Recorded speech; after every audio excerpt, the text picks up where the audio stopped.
Hey lads, TechScanning here. So, though Sony is pretty silent on its upcoming flagship, the Sony Xperia 1 Mark 7, but courtesy of earlier leaked renders from a reliable tipster, we have already had a look at the handset. I have covered a video on that, so do check that out too. And now, a fresh leak has also spilled beans on its performance side.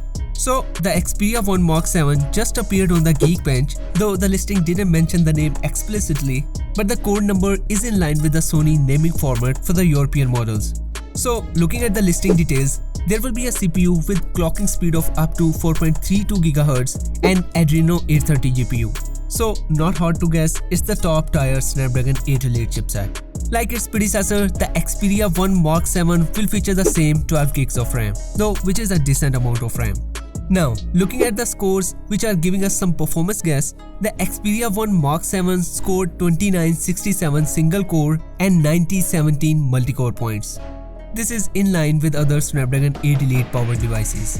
Further, the listing reveals the Xperia 1 Mark 7 will come with Android 15 out of the box.